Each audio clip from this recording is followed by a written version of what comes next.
ভাবলেন উল্লেখ করেনি, ভাবলেন কে? হ্যানিম্যান ভাবলেন। কোথায় ভাবলেন? 3 নম্বর, 5 নম্বর, 90 নম্বর, 232 নম্বর। প্লিজ আপনার বাড়িতে গিয়ে দেখুন এই অ্যাফোরিজমগুলো। আমিও যে খুব ভালো বলতে পারবো তাও না, কিন্তু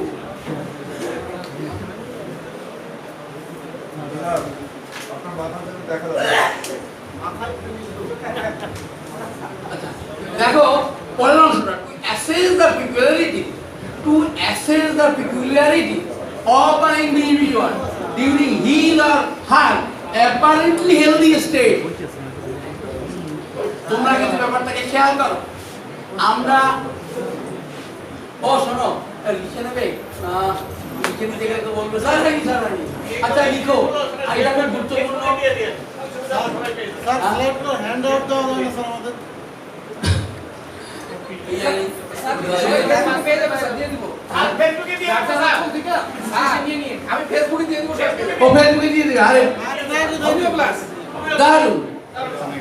আপনি উঠে দাঁড়িয়ে বলুন তো দিকটা গিয়ে ফেসবুক আইডি হোমিও ক্লাসে দিয়ে দিব, আপনারা নিয়ে নেবেন সবাই, যে কটা আছে। তাহলে ব্যাপারটা কি লেখা আছে? Assess the পিকুলারিটি। অ্যাসেস মানে মূল্যায়ন, দ্য পিকুলারিটি মানে তার মধ্যে অস্বাভাবিকতা, of an individual during his or her apparently healthy. আরে ভাই আমার বাচ্চাটা তো ভীষণ ভালো, তুমি এসব বলছো কেন? আবার চুপচাপ, তোমার কি অসুবিধা হচ্ছে? না, চুপচাপ ভালো, কিন্তু ও যে খেতেও চায় না, ওই যে বিছনা বিলালে ও যে কাঁদেও না, এই তো ভালো না। এত ভালো তো ভালো নয়। আমরা সাধারণ মানুষ যারা আছি তারা ভাবি বাচ্চা শান্ত, বাচ্চা ভীষণ বাধ্য, বাচ্চা একদম ছুটোছুটি করে না, বাচ্চা একদম ছুটোছুটি করে না। এ কথার মানে কি? বাচ্চা ভালো। ছুটোছুটি করে না মানে বাচ্চা ভালো, মাকে বিরক্ত করে না মানে বাচ্চা ভালো। কিন্তু আপনি ডাক্তারবাবু, আপনি জানুন বাচ্চা ভীষণ খারাপ। কারণ বাচ্চা হবে বাচ্চার মতো, ছুটবে, ফেলবে, চড়বে, লাগবে, ব্যথা লাগবে, রক্ত বেরোবে, ঠিক হয়ে যাবে, কাঁদবে, অচুপ হয়ে যাবে।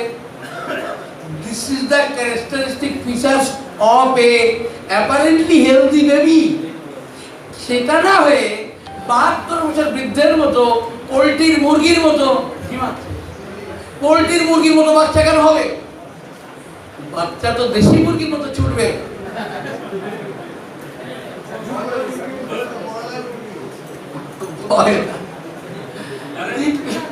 The peculiarities of each individual are brought together and assessed in 3 ways: actual constitutional diagnosis, development constitutional diagnosis, environmental constitutional diagnosis. এটার মানেটা বলবো, যে ব্যাখ্যা দিই, এটা ওটাও।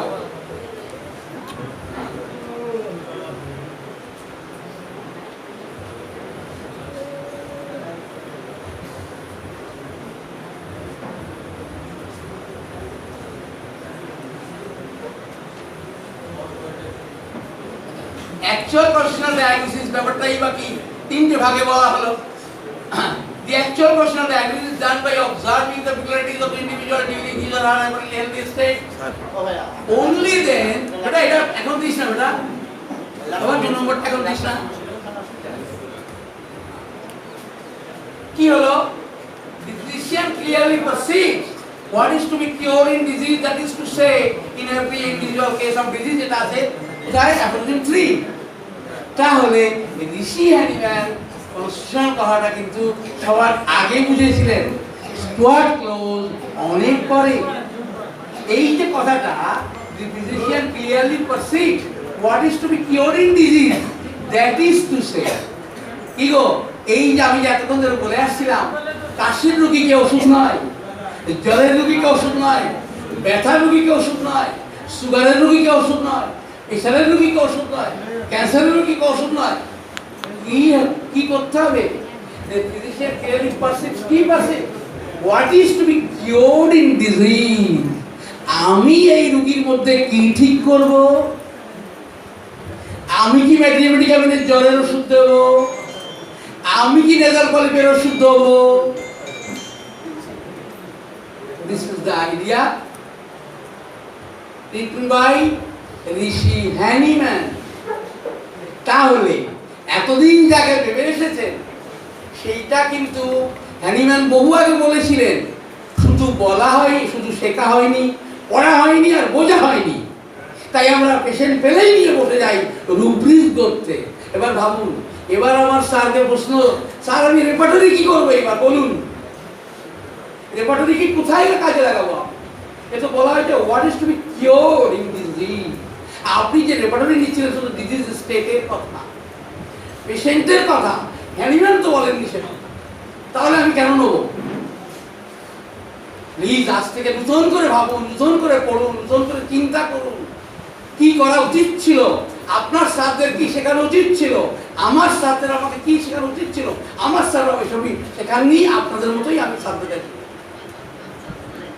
এগুলি তো বলতে পারেন পেশেন্টরা আমাকে মেরে মেরে শিখিয়েছে, তুই পড়ে তোর বাপ পড়বে, পড়াশোনা করিস না, ডাক্তার হয়েছিস, জ্বরের ওষুধ দিচ্ছিস, মাথা ব্যথার ওষুধ দিচ্ছিস। ওদের মার খেয়ে আমি এগুলো শিখেছি। আমি চাই আপনারা মার খান রোগীর কাছে আর শিখুন কষ্ট করে। চলো নেক্সট বেটা, ডেভেলপমেন্টাল কনস্টিটিউশনাল ডায়াগনোসিস। বেটা উঠিয়ে দে, এক নম্বরটা উঠিয়ে দাও। একটু পরেই উঠাও, থাক। Development constitutional diagnosis is done by examining and finding out the phases through which the patient has passed to reach his present actual psychosomatic constitution of personality including heritage investigation. দেখো এইটা কিন্তু আরেকটুখানি এগিয়ে দিল আমাদেরকে। কি বললো? আজকের রোগী তোমার কাছে এসেছে ক্যান্সার নিয়ে, আর যা হোক টিউমার নিয়ে, যা হোক কিছু নিয়ে, তোমাকে ভাবতে হবে কোথা থেকে আজকে এই অবস্থায় পৌঁছলো। আজকে এই অবস্থায় এসেছে, তুমি আজকের এই অবস্থায় গুরুত্ব দেবে না, তুমি ভাববে কোথা থেকে এসেছে, আজকের এই দশা কোথা থেকে এলো, এই ক্যান্সারটা কিভাবে শুরু হলো, এই টিউমারটা কিভাবে শুরু হলো। এই তলপেটে ব্যথা হচ্ছে একজন মায়ের, এই তলপেটে ব্যথা অ্যাকচুয়ালি ক্যান্সার। হ্যাঁ, ইউটারাইনে ফাইব্রয়েড হয়েছে, সেই ফাইব্রয়েডের ম্যালিগন্যান্সি এসেছে। তাহলে তোমাকে ঠিক করতে হবে, হয়তো ডাক্তারবাবু বলেই দিয়েছে, শুনুন আপনার স্ত্রীর ক্যান্সার হয়েছে, সার্ভাইকাল কার্সিনোমা বলেছে, কিন্তু তোমাকে ভাবতে হবে এইবার এই সার্ভাইকাল কার্সিনোমার যাত্রা কবে থেকে শুরু হলো। আর যদি আমার টিবি হয়, বলে দিই কখন আমার টিবি হবে আমি জানি, কি অবস্থা টিবি হবে। যেদিন আমার কথা কোনো অডিয়েন্স বলবে স্যার আপনি এটা পাগল উন্মাদ, আপনি জানেন না এসব ভুল, সব মিথ্যা, এই যে আমি বসে পড়বো, হাই এই যে আমি বসে পড়বো, আমি যা করেছি সব ভুল, সব মিথ্যা, টিভি হতে মাত্র 1 সপ্তাহ লাগবে আমার। আর নাহলে কোনোদিন আমার টিভি হবে না, যতদিন শুধু লিখেই যাবো, যেদিন দিন ফুরাবে পড়া তুলে নেবো, চলে আয়, আর দরকার নেই, অনেক হয়েছে, আমার কোনো অসুবিধা হবে না। কারণ টিউবারকুলার ডায়ালিসিস নিয়ে আপনারা যদি আরও আমার লেখা পড়েন, আমার আগেকার ম্যাগাজিনে, স্যারের বইতে সম্ভবত সেটা নেই, আমার আগের ম্যাগাজিনে আছে, সে হলো একজন মানুষ, সমাজসেবী, নামটা এই মুহূর্তে তোমার মনে পড়ছে না, উনি একটা দ্বীপে গেলেন, সেই দ্বীপে অসভ্য মানুষদের, এই ছেলে কথা বলছিস, গেলেন একটা দ্বীপে অসভ্য মানুষদের সভ্য করতে, অনেক চেষ্টা করলেন। তুই নিজেও শুনছিস না, অন্যদের এখন নতুন কথা বলছি, এটা বইতে নেই, আছে আমার পুরোনো ম্যাগাজিনে। তো একটা দ্বীপে গেলেন সভ্য করতে, প্রচুর চেষ্টা করলেন ওদের পিছনে, কিন্তু শেষ পর্যন্ত ব্যর্থ হলেন। মানুষটা ফিরে এলেন দেশে, 1 সপ্তাহ লাগেনি টিবি হয়ে মারা যেতে। টিউবারকুলার ডায়ালিসিস এই হলো ভালো দিক, যদি সে এনভায়রনমেন্টে, স্ট্রেস অফ দ্য এনভায়রনমেন্টে সাকসেসফুল হয়, তাহলে কিচ্ছু হবে না, অনন্ত আয়ুষে পাবে, যদি কোরআন অবশ্য মঞ্জুর করে। আর যদি আনসাকসেসফুল হয় স্ট্রেস অফ দ্য এনভায়রনমেন্টে, তাহলে 7 দিন লাগবে না মরে যেতে। সেই জন্যে টিউবারকুলার ডায়ালিসিস প্রকট এমন পেশেন্টকে খুব সাবধানে দেখুন, সে কি চায়, এবং তার চাওয়াটা অযৌক্তিক যদি হয় আপনি তাকে বুঝিয়ে বলুন আর ওষুধ দিন, তাহলে তার চাওয়া পাওয়াটা একটু কমে যায়। একজন মহিলা চায় প্রতি মাসে নতুন শাড়ি, হয়তো তার স্বামীকে মোটামুটি চুরি তো করতেই হবে যেভাবে হোক। যদি সে কাপড়ের যোগান দিতে পারে মহিলা ঠিকঠাক থাকবে, যখন দিতে পারবে না মহিলা তার স্বামীকে বললো যদি আর দুটো শাড়ি না, আরে কোথা থেকে আনবো, আমার মাইনে কত, আমি সব শুনতে চাই না, যদি না আনো তুমি এই দরজা ঢুকে ওই দরজা বেরিয়ে যাবে। বাপের বাড়িতে গিয়ে বললো শাড়ি দিতে পারেনি, চলে এসছি, বল তোর মতো মেয়ে মরে যাওয়া ভালো। ওই মেয়েটি সত্যি সত্যি এক সপ্তাহ বাঁচবে না। তবে হ্যাঁ, যদিও অন্য কোনো পুরুষকে কনভিন্স করতে পারে তোমার সঙ্গে আমি যেতে পারি, তুমি আমাকে মাসে একটা শাড়ি দাও, বলো তাই দেবো, চলে আয়, তাহলে হবে না ঠিক। কিন্তু বললো তোর মতো মেয়ের মরে যাওয়াই ভালো, মা বলেছে মরে যাওয়া ভালো, স্বামী বলেছে এত চাহিদা যার মরে যাওয়া ভালো, সত্যি সত্যি 7 দিন লাগবে না ওর টিভি এর মধ্যে। তাহলে আমি সবসময় কোনো পেশেন্ট হলে যেটা ভাববো, আজকের এইখানেও কেমন করে পৌঁছলো। যদি আমার টিভি হয়, আমি যদি আপনাদের কারো কাছে চিকিৎসার জন্য আসি, আপনাকে এটাই ভাবতে হবে আমার জীবনটা শুরু হয়েছিল কিভাবে, তারপরে কি হলো, তারপরে কি হলো, তারপরে কি হলো, এই টিভি হওয়ার আগে কি হলো, আমি তখন সব কথা বলবো, আপনি বুঝে যাবেন। I am unsuccessful to the stage of the environment, so I am affected with tuberculosis. চিকিৎসা কিন্তু অ্যান্টি টিউবারকুলার ড্রাগ দিয়ে হবে না আমার চিকিৎসা কিন্তু অ্যান্টি টিউবারকুলার ড্রাগ দিয়ে হবে, তবে 6 সাইকেলকে মিট করে। কারণ আমি যদি ছোটবেলায় ওই রকম থেকে থাকি যে আমি 3 নম্বর ছেলের একটি, কিন্তু আমার বাবা মা আমার বুদ্ধি নিয়েই চলতেন, কারণ তারা মনে করতেন আমি সব থেকে বেশি বুদ্ধিমান এই বাড়ির মধ্যে, তাই আমি ছোট হলেও সবাই আমার পরামর্শ দিতেন, তাহলে কিন্তু চিকিৎসা শুরু হবে হাইড্রোফোবিনাম দিয়ে। এখন হাইড্রোফোবিনাম নিয়ে খুব কথা বলা হয়নি, শুধু আমি সংক্ষেপে এইটুকু বলে রাখি, ওই সরিনামের মতো প্রত্যেকটা ড্রাগের দুটো দিক আছে, একটা হলো ফিলোসফিক্যাল দিক, একটা হলো প্যাথোলজিক্যাল দিক, দুটো ক্ষেত্রেই জানতে হবে, তবে কিন্তু 10টি ড্রাগের সঠিক নির্বাচন করা যাবে। প্রত্যেকটা ড্রাগের ফিলসফি কি, প্রত্যেকটা ড্রাগের হেরিডিটারি প্যাথোলজি কি, প্যাথোলজিক্যাল হিস্ট্রি কি, ফলে দুটো দিক সমান ধ্যান ধারণা থাকতে হবে। আদারওয়াইজ আমার কথা শুনে গিয়ে ঘাই করে লাগিয়ে দিলে সেই কথাটাই হবে, কিন্তু কাঁতি খাচ্ছিল তার গুণে মুশকিল হলো তারপরে। আচ্ছা, এবার আমরা third environmental constitutional diagnosis. The environment constitutional diagnosis consists in the assessment of the modalities of the individual activity reaction. How does this person react to the environment? এই যে আমরা এক একজন এক একটা এনভায়রনমেন্টে জন্ম নিয়েছি, বড় হচ্ছি, কিন্তু এই অবস্থা সব ঠিকঠাকই ছিল, কিন্তু আমাকে চাকরি নিয়ে চলে যেতে হলো ইউএস, ইউনাইটেড স্টেটস। সেখানে গিয়ে কিন্তু সেই পরিবেশে আমি থাকতে পারিনি, সেখানে খুব ঠান্ডা, অথবা আরবের কোনো কান্ট্রিতে চলে গেছি, সেখানকার গরমে কিন্তু আমি থাকতে পারিনি। সেখানে গিয়ে আমি অসুস্থ হয়ে ফিরে এলাম, কোম্পানি আমাকে দেশে পাঠিয়ে দিল, বলল তোমাদের আমার কোনো কাজ হবে না, চলে যাও দেশে। কারণ ওই এনভায়রনমেন্টে গিয়ে তার কিছু প্রবলেম দেখা দিয়েছে, যদিও কথাটা এইরকম নয়।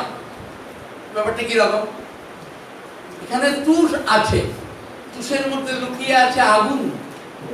যদি হাওয়া দেওয়া হয় তুষের আগুনটা দাও দাও করে জ্বলবে, সে একটা পাকাই যথেষ্ট। কিন্তু যদি তুষের মধ্যে কোনো আগুন না থাকে, 3টে পাকা চালিয়ে দিলেও আগুন জ্বালানো যাবে না। এইটা খুব সোজা কথা, সবাই এটা জানে। তাহলে আগুন জ্বালতে গেলে ভিতরে আগুন থাকতে হবে। মানে হলো আমেরিকার ঠান্ডা, আরবের গরম, এটা কথা নয়। কথা হলো এই ঠান্ডা গরম সহ্য না করার জন্য তার মধ্যে কোনো ফ্যাক্টর উপস্থিত থাকতে হবে। ফলে আমেরিকার হাওয়ায় সেই আগুনটা দাউ দাউ করে জ্বলে উঠেছে। অন্যদিকে আরবের গরম ওই চেপে থাকা আগুনকে দাউ দাউ করে জ্বালিয়ে দিয়েছে। আমেরিকার পরিবেশ, আরবের পরিবেশ অ্যাকচুয়ালি হাওয়া। This is not the sole cause. পরের অংশে চলো, অপর অংশ আছে।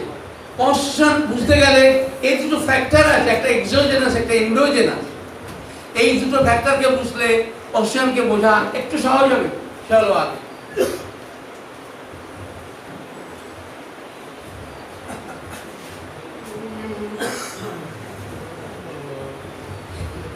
The endogenous factors are innate, জন্মগত। innate মানে হলো জন্মগত। in the individual, incurred from the heredity। এইটা কিন্তু আবার আমরা এসে যাব হ্যানিম্যান সাহেবের ক্রনিক ডিজিজে। দারুণ।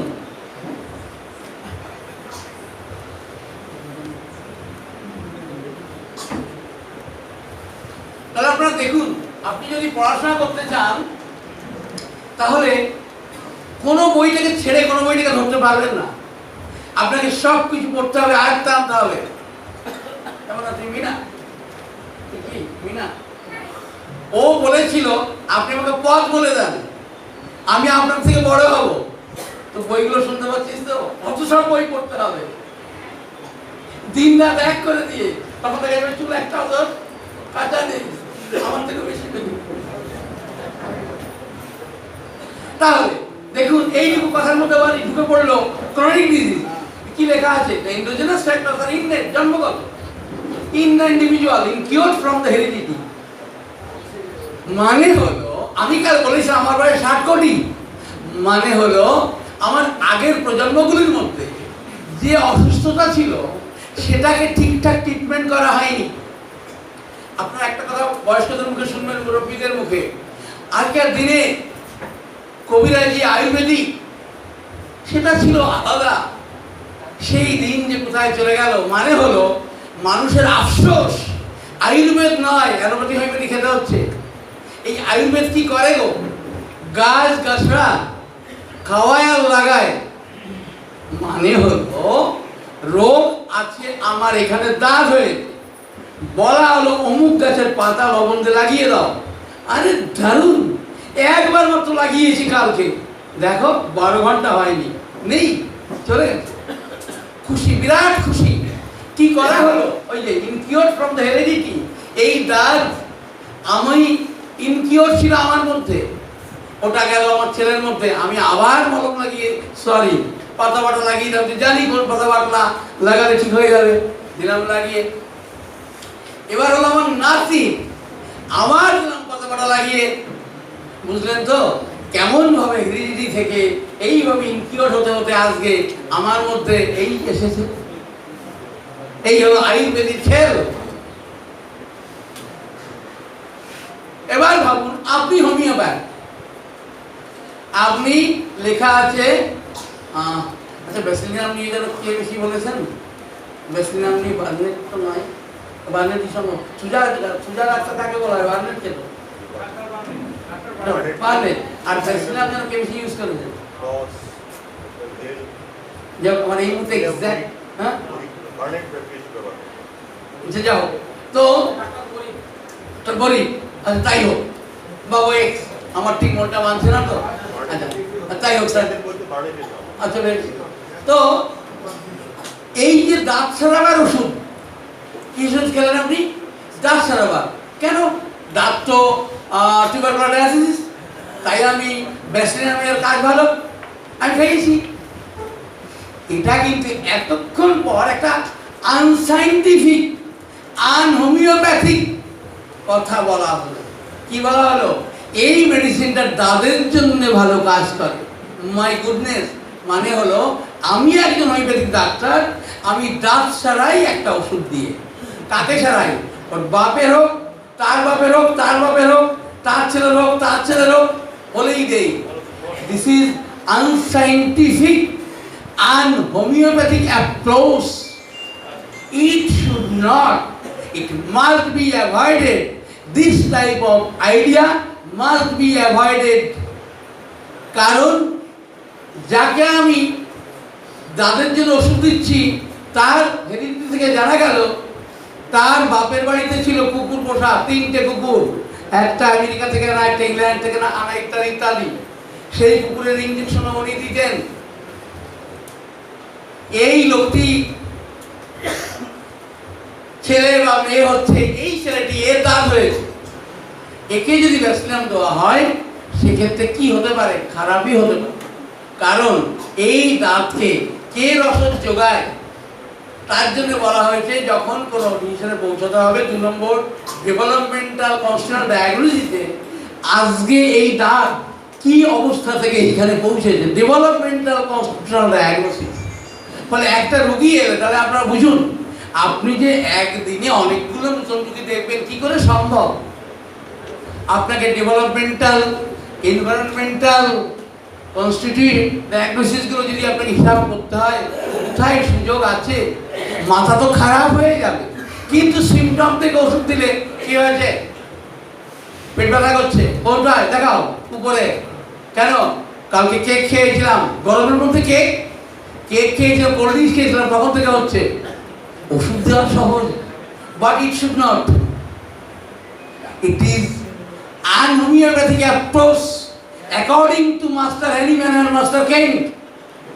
আপনারা বলবেন ড্রাগ প্রমিয়া আছে, থাকতেই পারে, কিন্তু তারা এই কথা বলেননি। তারা বলেছেন the physician will perceive what is to be cured in the disease. বলল ডাক্তার সাহেব আমার বন্ধুরা সবাই খেয়েছিল, ওদের কিছু হলো না, আমার কেন হলো, দিস ইজ দ্য আইডিয়া। ও ডাক্তারবাবুকে বললো আরো পড়াশোনা করুন, অন্যদের হলো না, আমার কেন হলো। বোঝা গেছে কি?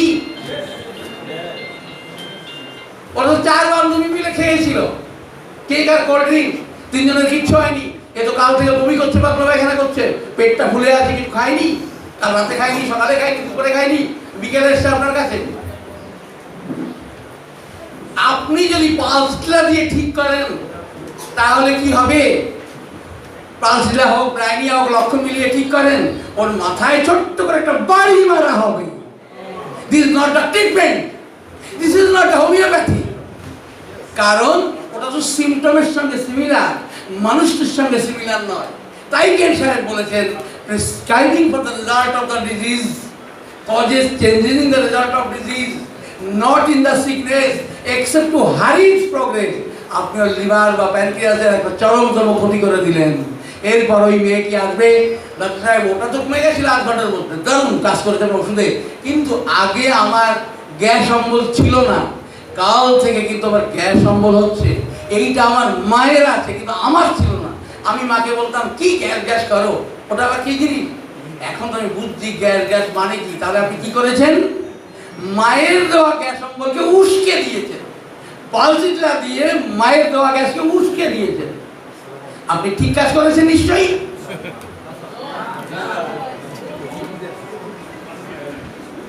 endogenous factor or এরা হয়ে গেছে ওরা হয়নি। The endogenous factors are innate in the individual, incurred from the heredity. বললাম তো কিওর কি করে, হেরিডিটি অফ দি এন্ডো। এবং এ কি করে, the endo the organism with various types of tendencies, susceptibility, reaction to the stress of environment. এই যে ঘটনা এন্ডোজেনাস ফ্যাক্টর যা এখন ঘটলো, পালসিটা দিয়ে ওটা ঠিক করে দেওয়ার পর মায়ের দেওয়া গ্যাস অম্বল ফুটে উঠেছে। এই যে ব্যাপারটা হয় এই এন্ডোজেনাস ফ্যাক্টর থেকে, এই ব্যাপারটা এরকম করে এই ভুল চিকিৎসার ফলে ভেরিয়াস টাইপ অফ টেন্ডেন্সিস, মানে প্রবণতা, একটু মশলা খাবার সইছে না, কালকে একটু বড় মাছ খেয়েছিলাম, সেটা আমি কত খেয়েছি এর আগে 3-4 পিস, আমি একটুখানি খেয়েছিলাম ভালো লাগছিল না, আমার পেটটা খারাপ হলো, সাসসেপ্টিবিলিটি। এটাও প্রবণতার মতো একটা জিনিস, মানে এটাও প্রবণতা কিরকম, আমার কখনো কোনো খাবারে কোনো রকম অসুবিধা ছিল না, কিন্তু এখন দেখছি আমার কোনো খাবারই তেমন সইছে না, আলু সিদ্ধ ভাত খেয়েছি তাও ঢেকুর উঠছে। Reaction to the stress of the environment. আমি যেন এখন কোনো কিছুই সইতে পারছি না, তাহলে আমি কি খাবো? বাড়ির সবার জন্য এক রান্না হয়, আমার জন্য আর এক রান্না হয়, এভাবে কি হয়? ওটা আমরা the exogenous factor. The exogenous factors are incurred gradually and steadily since birth. এতক্ষণ ছিল মায়ের পেটে আসার আগে থেকে, মায়ের পেটে আসা বা তার পূর্বপুরুষেরটা। এবার কিন্তু তুমি জন্ম নিলে, মানে জন্মের পরের অংশ, এন্ডোজেনাস ছিল জন্মের আগের অংশ। তো the exogenous factors are incurred gradually and steadily since birth. আরে মুছে ও কিছু হয় না, আমার ওখানে দাঁড় করে যাও, ওখানে সুন্দর তাহলে কি হলো, এন্ডোজেনাস ফ্যাক্টর আর এক্সোজেনাস ফ্যাক্টর। একটা হলো মায়ের পেটে থাকাকালীন পূর্বপুরুষ থেকে ও যা যা পেয়েছে, মানে ওর জেনেটিক ফ্যাক্টর। আর এটা হলো পরের অংশ, মানে হলো পৃথিবীতে এবার এসে গেছে। পৃথিবীতে এসে দেখছে এই কি কথাবার্তা, এই বাড়িতে শুধু তেল আর তেল, জলের কোনো কারবারই নেই, তেল দিয়ে ঝোল করে, মাংসের জুস কিন্তু তেলের জুস। যে এক্সোজেনাস ফ্যাক্টর স্যার ইনকিউর গ্র্যাজুয়ালি এইভাবে ভুগিও। জানেন তো স্যার, আমার কখনো গ্যাস অম্বল ছিল না। এই যে মেয়েটাকে বিয়ে করেছি না, এদের বাড়িতে জল ব্যবহার হয় না, তেল ব্যবহার হয়। এই বাড়িতে এসে ওর হাতে রান্না খেয়ে আজকে পেটে রুগী হয়ে গেছে। এখন তো না পারছি ছাড়তে, না পারছি সহ্য করতে। আমার এই সব রোগের মূলে এই মেয়েটি exogenous factor. The exogenous factors are incurred gradually and steadily since birth from the various intimate details of the environmental factor. এই সমস্ত পরিবেশগত বা অন্যান্য কারণ যেভাবে আমি জন্মের পরে পেয়েছি, তার ফলে আমার এই অসুস্থতা এসেছে ধীরে ধীরে।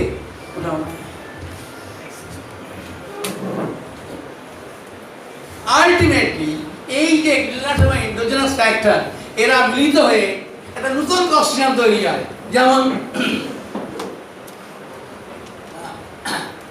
বাবা মা দুইজনই শান্ত, তিন চড়ে রাগ করে না, কিন্তু একই ছেলে। লোকেরা বলছে তোমাদের ছেলে কি এইরকম বদমাস, এইরকম চিৎকার চেঁচামেচি করে, কি তোমাদের কথা শুনতে পাই, এত বছর হয়ে গেল, আর ছেলেটার বয়স মাত্র 5, কি বাচ্চা, কেন এমন হলো? Ultimately, both these exogenous and endogenous factors may become so much intimately mingled. এরা দুটো ফ্যাক্টর এমন ভাবে মিলেমিশে কি নতুন একটা জন্ম দিয়েছে, from a new type of constitution, they form a new type of constitution. দুইজনের মিলনে আমরা বলি না এর বাবার তো এটা নেই, এদের ফ্যামিলিতে তো ডায়াবেটিস নেই, এদের ফ্যামিলিতে থ্যালাসেমিয়া নেই, এদের ফ্যামিলিতে হিমোফিলিয়া নেই, কেন এমন হলো? আমরা কিন্তু বলি, সাধারণ মানুষ তো বলে, ডাক্তারবাবুরাও ভাবেন এদের তো পরিবারে জগৎবিজ্ঞানী থ্যালাসেমিয়া ডায়াবেটিস ইত্যাদি কিছু নেই, এটা কেন হলো? This is the idea. Endogenous exogenous factor মিলে মিশে গিয়ে একটা নতুন ধরনের কনস্টিটিউশন তৈরি করলো, যার ফলে জন্ম হলো থ্যালাসেমিয়া, জন্ম হলো হিমোফিলিয়া, জন্ম হলো ডায়াবেটিস। ছিল না, 3 কুলে কারো ডায়াবেটিস নেই, এর তো হয়ে গেল। কারো প্রেশার নেই, তো প্রেশারের দোষ হয়ে গেল। তাহলে আমরা বলে থাকি যেটা জেনেটিক ডিজিজ থেকে এলো, জিন মানে তো বাবা মায়ের থাকতে হবে, not like this. This is the idea, that constitution, idea of constitution. আবার দেখো, আচ্ছা ডাক্তার সাহেব আপনি তো বলছেন আমার তো 3টে বাচ্চা, তো একটার কেন থ্যালাসেমিয়া হলো, বাকি দুটো তো হলো না? তাহলে বলতে হবে আপনি তাহলে তো আপনাকে পড়াশোনা করতে হবে, আমার সঙ্গে আসুন মাঝে মধ্যে ক্লাস করতে, কিন্তু ক্লাসের টাকা লাগবে। কিন্তু বললো আমার শেখার দরকার নেই, আমার দরকার ছিল তো আমার বাকি 3টে বাচ্চা 2টো বাচ্চা হলো না, এর কেন হলো থ্যালাসেমিয়া? সেটাই জানতে চাইলাম। এটাই তার জবাব, যে আপনাদের না থাকলেও, অন্য বাচ্চাদের মধ্যে না থাকলেও, আপনাদের থেকে ও মিলেমিশে যা পেয়েছে সেটা নিউলি কনস্টিটিউশন তৈরি করেছে। ওই যে ফার্স্টে আমি লিখে রেখেছি, totally distinct from progenitors and even other of the same species. বাবা মায়ের প্রোজেনিটার মানে হলো পূর্বপুরুষ, অ্যান্ড সেম স্পিসিস। আরো দুটো বাচ্চা আছে, কই তার তো হয়নি? তার জবাব, from this approach it is clear that each individual has a distinct characteristic constitution of his or her own. It is for this reason necessary that person are studied in detail in the distinctive feature. এই যে সেই কথা, দিনে বেশি রোগী দেখা যাবে না, কারণ তাকে নিয়ে এতটা স্টাডি করতে হবে একটা রোগী এলে। যদি সত্যি সত্যি ডাক্তারবাবুরা পেশেন্টের মঙ্গল চান, নিজের পকেট ভরবে এতে কোনো সন্দেহ নেই, বরং বেশি বেশি। এই তো আমি 2টো পকেট বানিয়েছি, একটা পকেটে হয় না বলে, আপনাদের সবার 2টো বা ভিতরে আর একটা হোক, 3টে হোক। It is for this reason that persons are studied in detail. প্রত্যেকটা রোগীকে দেখুন, পেশেন্ট বলেনি কিন্তু, পার্সন। কেন পার্সন বললো? পেশেন্টের আমার কাছে পার্সন কেন বলা হলো? আমি একটা কথাও বাড়িয়ে বলিনি, ঋষিদের একটা কথাকেও আমি অস্বীকার করে বলিনি। আমার কাছে পেশেন্ট আসলেও আমি কিন্তু পেশেন্টকে মানুষ করে ভাববো। যখন তোমার এই অসুখ ছিল না তখনকার কথা বলো, এখন তো বললে তোমার এই কষ্ট বলেছো, যখন ছিল না আমি তখনকার কথা জিজ্ঞেস করছি, কিন্তু এবার বলো। এবার দেখুন যে তার পার্সনের কথা আসতোই না। That person studied in detail in their distinctive features that signify the personality. তাহলে একটা রোগী দেখা কত কঠিন। একটা কথা আছে, চুটকি বলতে অনেক সুন্দর কথা হয়েছে। একটা নাপি ফোড়া কাটতো, সবাই জানে অনেক অবশ্য। যত ফোড়া রোগী ওনার কাছে আসতো না, ডাক্তার কাছে গেলে অনেক টাকা লাগবে, ফোড়া। এইবার ওইখানে গেলে MBBS পাস করে এলেন ডাক্তারবাবু, উনি তো সব জানেন। তা দেখেন ওই নাপিতের ওখানে ভিড় হয়, লোকেরা ফোড়া কাটতে আসে, জেনে গেছে। উনিও মাঝে মধ্যে গাড়ি কাটতে যান। তা উনি ভাবেন লোকটা কি করে, পেশায় নাপিত কিন্তু এত ফোড়া কাটে। বললেন আপনি একটু দেখা করবেন তো আগে সেলুনটা বন্ধ করার পর। বলে আপনি যে ফোড়া যে কাটেন আপনি বললেন, দেখালেন, ওখানে জানেন তো এই আর্টারি আছে, এই নার্ভ আছে, কি হবে বুঝতে পারছেন কেটে গেলে? বললো ডাক্তার সাহেব আর আজ থেকে আর এই কাজ করবো না, আমি চুল দাড়ি কাটি ওই করে খাবো, ফোড়া কাটতে আর খাবো। প্রবলেম আছে তো বটে। এবার লাস্ট লাইনটা, they bring out unfailing indications in the, কেমন না এইটা এখানে এসছে কেন, ওই লাইনে লাগিয়ে দেন। এটা কিন্তু দারুণ কথা। they bring out মানে এই যে এতক্ষণ ধরে তার সম্পর্কে যে স্টাডি করা হলো, ঠিক আছে না? স্যার ওই ব্যাকে স্টুডিও করে দিচ্ছি, এডিট করতেছি। হ্যাঁ ঠিক আছে, ঠিক আছে।